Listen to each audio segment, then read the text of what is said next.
One murder every 30.5 minutes. One robbery every 1.7 minutes. One assault every 21.7 minutes. And over 85,000 active missing people. Crime happens anywhere and anytime. Thousands of unsolved cases causing time to stand still for its victims. The crime clock is ticking. The alarm has sounded. It's time for crime time. And it's time for crime time again. Hi everybody, this is Jerry Dean. I have Sarah Block and Stacy Smith with me today, and we're going to talk about a couple of different cases. Jonelle Matthews, who was kidnapped and was found murdered back in '84, and also Amber Geiger, which is a new trial that's going to be happening. It just started today. But first, let's go to Jonelle Matthews. If you guys remember that name at all, she was 12 years old and she went missing in December 26, 1984 from Greeley, Colorado. She was last seen at school function at the Franklin Middle School. She was dropped off at home by her friend and her friend's dad around 8 o'clock. And by the time her father got home, which is about half an hour later, she wasn't there anymore. They couldn't find her. They didn't know what happened to her. And then her remains were found almost 6 months later by oil field workers digging a pipeline over at Weld County Road 46 and Weld 34 1/2, which is about 18 miles southeast of Greeley. The reason that this one is coming up again is just recently a new suspect has been named. And you won't guess who it was. His name is Steve Parkey. He's from Twin Falls, Idaho, has run in the Idaho primary for governor twice, and just recently in 2018. So here's a guy that ran for governor who's now a suspect in the murder of Jonelle Matthews. So let me give you a little background of what's going on. So the police served a search warrant at his home back in August. No, he did the DNA in August. He gave them some DNA in August when they started talking to him. And then they went back and served a warrant at his home about the first week of September. But he wouldn't talk to them at that point. He said, you go get my attorney. I won't even talk to you unless I have my attorney with me. Everybody's talking about what's going on with this guy. What is going on? Is he a suspect? Did he do something? Did he harm Jonelle? Is he involved? What's going on? So in his attempt to stifle all the rumors and everything's going on, he did a interview with a statesman. And he said during that interview that he lived a couple of miles from the Matthews family when Jonelle went missing, just a couple of miles away. But he said that day that she went missing, the night before that night she went missing, so he was at home with his wife, and they were packing for a trip to California. I heard rumors that they were going to Big Bear. They left the next day, and he didn't even know Jonelle was missing until they got back a few days later. Then, fast forward to September, and there's the SWAT team showed up at his door. And since then, he's refused to talk to anybody. Now, I've got a little bit here of Matthews talking. I'll let you guys hear what he has to say with that interview with the statesman. Let me back it up here a little bit for you so you can hear the very beginning of it. I've also lost a son. I mean, the Matthews family lost a child. I lost a child. So it's not like I don't have compassion here. What do you think I need to know? What would you like people to know about the circumstances? Number one, it wasn't until my wife and I and our 5-year-old returned from Colorado, or from California to Colorado on December 26th. That was my first night, on that night, and the car radio was the first time I heard that Jonelle Matthews existed or disappeared. That was my first knowledge of that. Probably most people don't realize in the 300,000 or how many missing exploited children there are across the United States, there are a lot of people that are victims in it. It goes, the rock in the pond has many rings. It just keeps going out. There's a lot here. I am not against them solving it, okay? I'm for solving it. There you go. So, he's for solving it. What I thought was interesting is what he brought up, that National Center for Missing and Exploited Children. What's I think interesting, let me turn this off, about that is that a lot of people aren't even familiar with that organization, and he's very familiar with it. I just thought that was kind of different there. So the Greeley Police Department is calling him a person of interest in the Matthews murder, but that's all they're saying at this point. So I want to know, do you think Pankey has something to do with Matthews' case, or do you think the Greeley police are building a case because they think he's guilty? I mean, what do you think is going on there? Judging from the clip there that we saw of this interview, his whole demeanor and everything, the way he even answered the questions seems very, I don't know, something's off about it. He brought up, and something else that was kind of strange about it is that, he talked about that it's not just the victim, that it's other people that suffer when they're exploited or a missing child. Mm-hmm. And so that's odd. Who tries to take the focus off of the victim? And I mean, I realize that, the family suffer, the community, I don't know, I've never heard that as an answer when someone is, it's thought to be involved. What do you think, Sarah? Without knowing the full context of that interview or how they came to call him a suspect case from the 1980s, it is interesting to me, I wonder if there's any correlation to him running for, you said he's already in a political position, or he's running for one, or both? He did in 2018. He wasn't, I think he dropped out. But we don't really know why he dropped out. I just wonder if there was a correlation whenever you put yourself in the public eye and they start digging into your background. If, he lived really close to that missing girl, that unsolved case. I just wonder, whenever you get a new job or you're putting yourself more out there and people are going to scrutinize you more, or your employer background check you and all that, without knowing all the details, I do wonder how they came to call him a suspect, because that's a huge deal. If someone wants to call me a suspect on somebody that lives within a radius of my house, what do you mean I'm a suspect? You would be defensive when you're innocent for what are you looking at me for? If you start looking at some of the basics of what you just covered, like what Stacey said, it jumps out to me about kind of that deflection, talking about others that are missing, how it's an epidemic. Well, the interview isn't about the epidemic of missing, I would venture to say. Yeah, really, huh? It's about the fact that you're a suspect. It was a classic deflection, Sarah. That's exactly the term that I was looking for. I mean, he's deflecting, he's trying to deflect it off of himself, the scrutiny.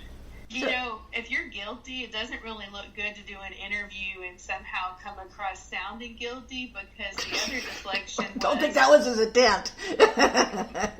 The other deflection was that he had also lost a child, trying to have compassion for the family losing their daughter. I don't know the details of him losing a child, but he was trying to empathize with the loss of a child. And yes, that little final statement of wanting it solved. So that means you're going to be cooperative and helpful and get yourself ruled out as a suspect? Yeah, that's what he said his whole purpose was to doing this interview, was to get it out there that he doesn't have anything to do with it. Now, I did do some more reading on and some other research and picking pieces here and there because I haven't found a complete story anywhere. But I did find out that he actually said that, let me find that one part, that he was accused of date rape back in 1977. He says it was consensual, and the case was dismissed by the prosecutors. And then I did some more research, and I found out that there's been a lot of times that he's been in front of the courts. He said he's been charged with 20 other arbitrary, that was his word, misdemeanors like battery and harassment by phone, and every time it's gone to trial, and he's always won. So evidently he's in and out of the court system quite a bit. So maybe that might be what people found out and why he ended up dropping out as running for governor. Which is interesting because, I don't know, I think about with crimes how sometimes people do hide in plain sight. So trying to profess your innocence, the general gist of, if you were guilty, you wouldn't go put your face out there or be on the record.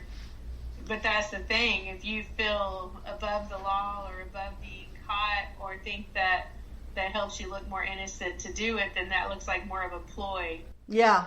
So you have the Greeley Police Department over in Colorado, and they got themselves together and they traveled all the way, well, not that far, but to Twin Falls, Idaho, and the SWAT team went into his house. So they were planning this and ready to go in there, and they didn't know what they were going to find, enough to know that they brought a SWAT team in there, and they went through his car, they went through his whole house, they gathered evidence, they took documents, and took him out of there. Now, during this process, he actually said that he had given them DNA.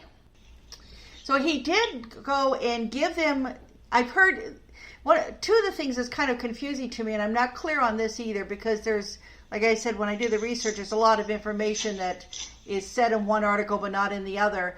But there's one place where he said Pankey himself is saying he gave the police his DNA back in August 15th. And then the SWAT team showed up in the first week of September. But then when the media asked the police, do you have his DNA? And they come back and said, no, we never asked for his DNA.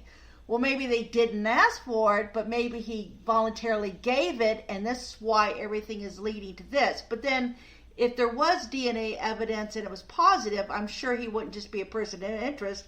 He would be charged at this point in time. So either they haven't had time to check his DNA, assuming he really did give it to them, but there's enough suspicion there that they're wondering, well, maybe we ought to go check this guy out. But they got to be they must have something for them to spend all that money for that team to go over to Idaho and knock on his door and try. And I think maybe they were hoping he would just talk. But as soon as he lawyered up, they couldn't do much. I ran across an article just now since you brought up the case where it said that they had a warrant that investigators had probable cause to believe he kidnapped and murdered Matthews. Yeah. And here's one of his quotes, kind of what I was mentioning about going on the air or being cooperative as professing your innocence. He says, I'm trying to be transparent. I have nothing to hide. But I think it's interesting to have mentioned that in his interview, the clip, to have mentioned that I have never met Jonelle. I never met her family. I didn't know she existed or disappeared until Wednesday, December 26th. That was another weird wording. I didn't know that she, how did he say it? That she even existed. I didn't even know she even existed or didn't. That's a weird thing to say. So I've got another recording of him. You guys, I think, ought to see this one because he's pretty dapper in this one. Here we go. My name is Steve, S-T-E-V-E, Pankey, P as in Paul, A-N-K-E-Y. All right, so, Steve, why don't we Can you turn it up a little, Jerry, please? Let me go up here to see if I can get it louder for you. Okay. Because if you can't hear it, nobody else can hear it either. We might have to put up with an ad here. Hang on. Why do women oh my gosh. gain more belly fat? Whoa! Here we go. Hang on. Here we go. On December 20th, 1984, I was home with my then wife and my 5-year-olds, and our car was parked in the driveway. We lived on an acre just outside of town. The car was parked in the driveway. It was packed to the max to go to California, Big Bear Lake, California, for Christmas to visit my folks. We were going to bed early. We put the little boy to bed early. We were going to bed early. We had no radios, no TVs on. I looked out the kitchen window, the front window, to see like snowfall to make sure that our two-wheel drive car could get out early the next morning. We're going to leave 6, 7, 8 hours later. And an unmarked sheriff's car and a pickup pulled into the driveway, turned around and left. I have a gay background. It's all over the internet. It's well known. And I had multiple problems with local law enforcement. And so I was thinking, oh no, here's coming another arbitrary charge. So they flashed their lights towards my house and towards the house next to me. And then they just turned around and left. So I thought nothing more about it. We went to bed. We got up 3 or 4 the next morning, got the little boy up, got in the car. My wife and son were sleeping as I was driving, so there was no radio on. We went to California, had a wonderful Christmas with my parents. On December 26, 1984, 6 days later, we were returning, and when we got back into in the evening time in Colorado, we heard on the news that there was a missing girl then. That was my first knowledge of it. We went home, we unpacked, we went to bed. The next day was December 27th. My father-in-law came over, and I was not on a speaking terms with my father-in-law, so I was surprised that he came there. He was groundskeeper at the cemetery, and he said that it had come to him Twisted terms. And said that he had a body that needed to be buried in a casket, and that it would look bad for Steve. And when I'm listening to this, I'm thinking this is kind of like the weirdest conversation I've ever had. This is the weirdest story. So I asked him, I said, are you wearing a wire for the police department? You know, what's going on here? And he said no. And he left. So then I called my attorney. His name is Don Janklow, the attorney I had at the time. And Cy, C-Y, was his secretary. And she said, Don's out of the country in Israel. So he would be back the next week. So I searched all around our acre, around the neighbor's acre, where the cops had flashed the lights like a week before. And there was nothing there, you know. So I was kind of weirded out about this. Now, my father-in-law never said the name Jonelle Matthews. He never said anything about a child. He never said anything about a man, a woman, anybody. I got a copy of the newspaper. And all right, hang on. Is he trying to say that his father-in-law was involved? There was definitely a reference to the father-in-law working at a cemetery and something about a discussion. A body. Needing a coffin. Steve, but he is. And that it would look bad for Steve.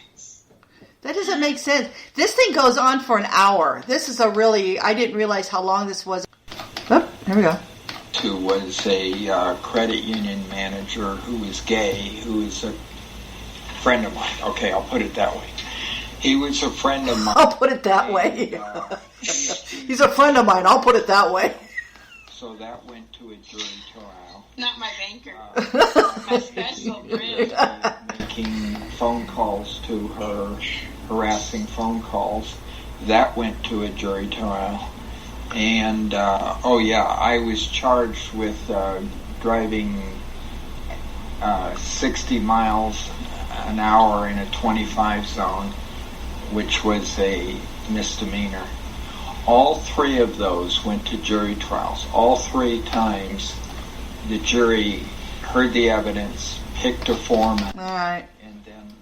I didn't catch what the three charges were. Yeah, it's just kind of a lot of rambling here. It's It a little... really is. It's a little hard to follow what he's saying because there's so much rambling, but you can tell by what he's saying that nothing is his fault. Oh, yes.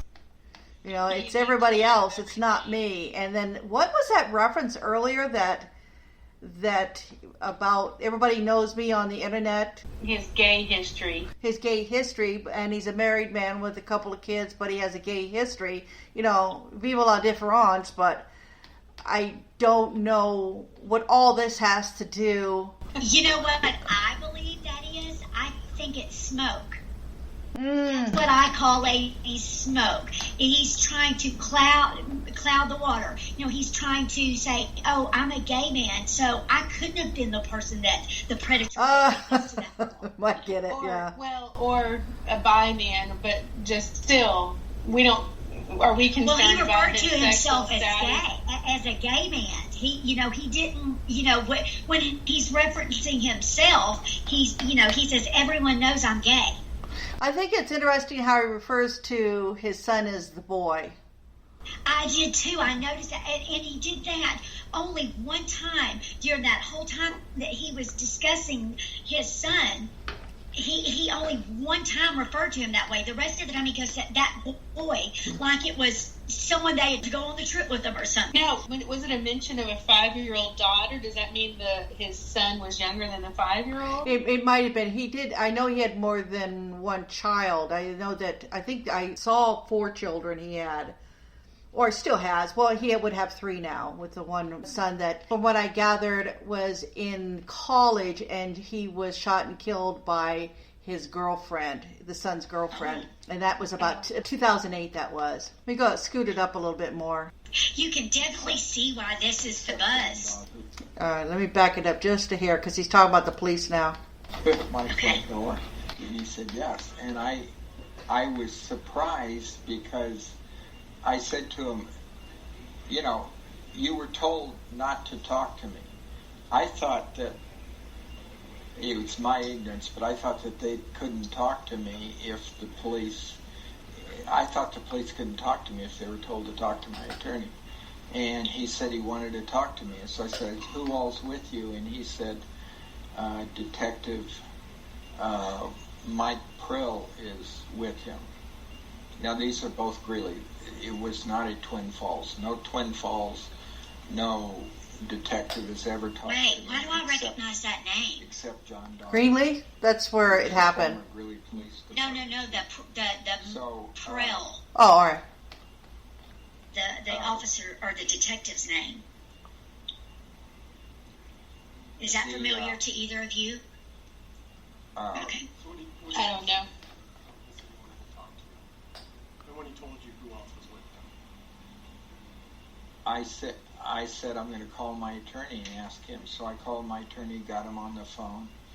He said don't talk to him. So I said to my attorney, you tell him that. So I came down here. Detective Cash is sitting right where I'm sitting. Mike Prill is standing about where you are. And I come up here, and it's like I handed the phone to Cash, and Cash talked to him, and Cash told him, what law says I can't talk to whoever I want to talk to, And so he handed the phone back to me, and... I'm confused again. Mike Prill got real close to me and said, we need to talk to you. And it was like intimidating. It was like that old school good cop, bad cop. Cash was sitting here, and it was like this is the first time he'd ever seen me in person. So it's like he was studying me. He was just like reading me. Well, yeah, they think you're a suspect. Of course they're studying you. You probably haven't even questioned. All right, here goes the ads again. Hang on, again. Let's face it. All right, so now let me go forward a little bit more. I wonder if he was so fresh with what happened around that December 20th through 27th window that week from when Jonelle went missing to his memory of hearing it on the radio the day after Christmas.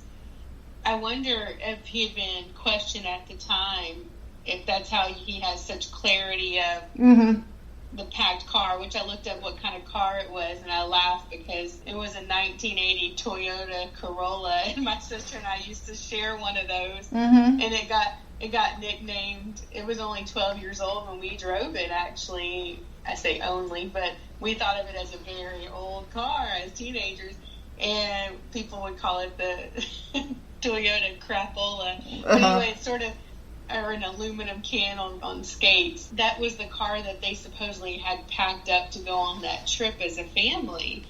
And it's a small compact car. But what's interesting to me is I don't know how many cars were in the family, but all that mentioning of having a car packed up to go out of state to Big Bend Park, or what was it called?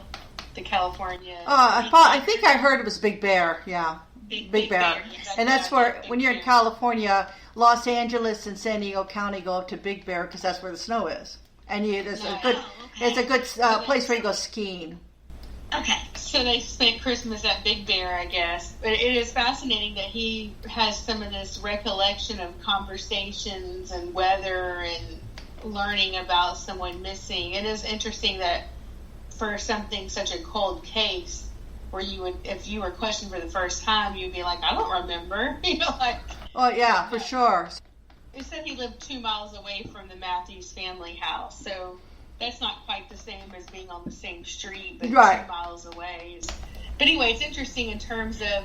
You would think, though, if somebody went missing and they were, 2 miles away, I mean, if someone went missing from my town, even if they were 10 miles from it, you would know about it. You would... Of course, this is the 80s. Right. Newspaper, radio, that was about it, yeah. Or TV, yeah.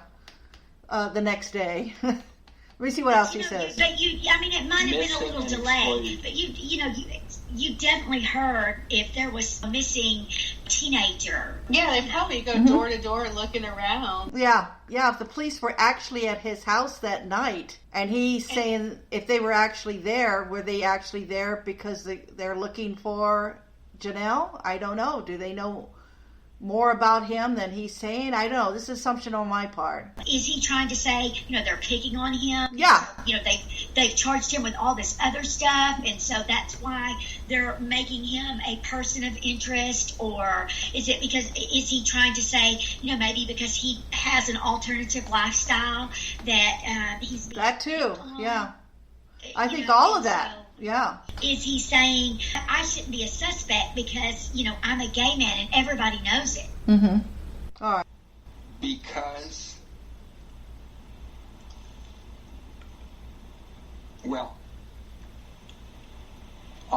there are several reasons. One is, like, if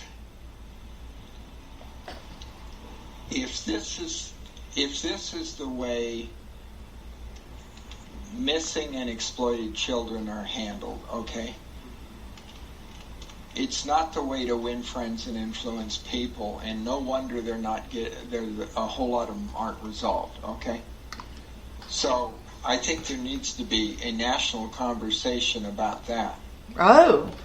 Number two, I didn't know Jonelle Matthews existed or disappeared until 6 days after the fact, okay?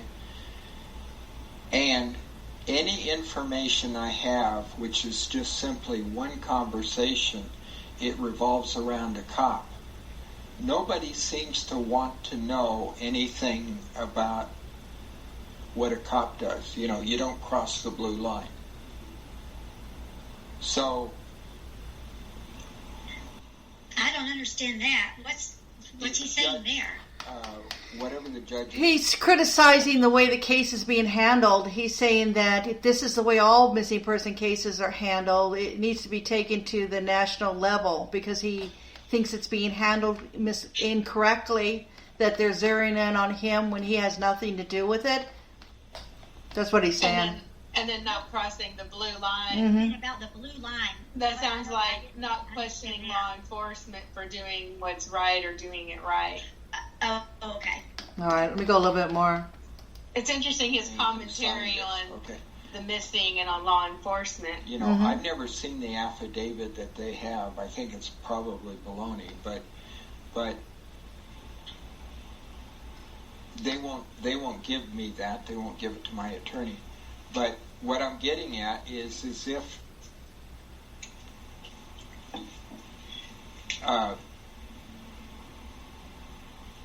the only knowledge that I have, if I have any knowledge, which may be nothing to do with anything, is that a cop is involved.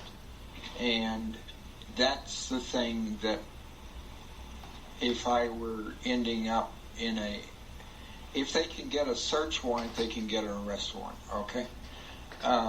And if they had me in Blaine County Jail, or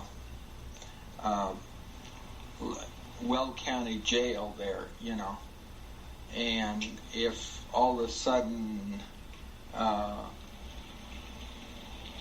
was strangled to death or something like that, you know, the truth to get out. So I don't know.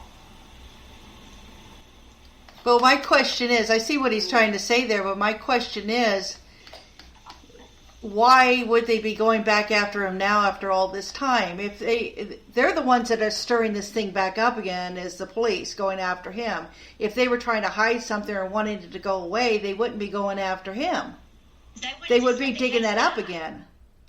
Yeah. You know what else? Did you notice when he said, I haven't seen the affidavit. I think it's probably baloney. Well, if you didn't do this, then you know that's baloney. But that's not what he said. He said, probably. You know, I haven't seen it, so I'm not sure if it's accurate or, you know, but I think it's probably baloney. I mean, you know what I mean? You know, if you were being charged with something that you did not do, well, then you know it's baloney. All right. Because you didn't do that. I kind of took it that... You know it. I kind of took it that the affidavit didn't even exist. That's what I thought he was referring to. That was probably baloney, that it didn't even exist. But then that also leads me to the point that they need a warrant in order to go into his house, but do I need an affidavit at this point? I'm not quite sure. I thought the affidavit came when they pressed charges. Kind of using the terms interchangeably. Could like be. Affidavit for an affidavit of warrant. Could be. He may be more educated on that stuff than I am. All right, let me go up a little bit farther here, and we're almost at the end. There are easier ways to do this. Impanel a grand jury, put me under oath, ask me questions, be done with it. They've got my DNA. Give me a polygraph test. It's not admissible. Give me a voice stress test. Not admissible.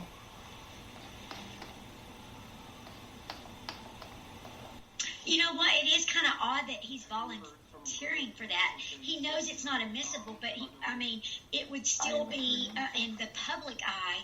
If he didn't pass it, it would still be, you know, an issue. Of course, he may not be worried about that as long as he stays free. You know, he's used to some scandal. Yeah.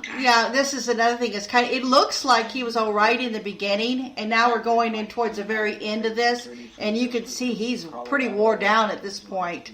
And it seemed like he went through a whole range of emotions, telling the story and then being angry about it, and now he's just kind of like, you know, fed up. Here's one last thing. One last thing. Did you hear earlier this summer that her body was exhumed, or found, I should say? Yes. Yes, I saw that online. That's a totally legal thing to do, is look online.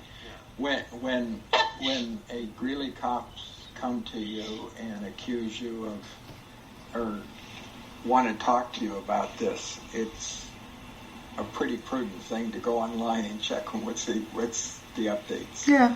So They didn't even ask him that. You're right. But I was happy for the Matthews family. They at least, because there was a lot of initial talk. There was a lot of initial talk in the beginning about like possible, trafficking or something like that. Like that, maybe she would have been forced into prostitution or something like that.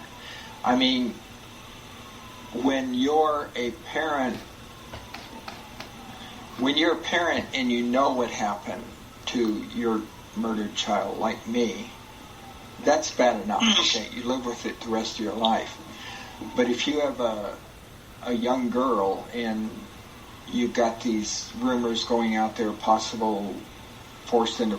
I mean, that would be a horrible thing for the Matthews to live with. It's a horrible thing for anybody to think about that. So at least they know...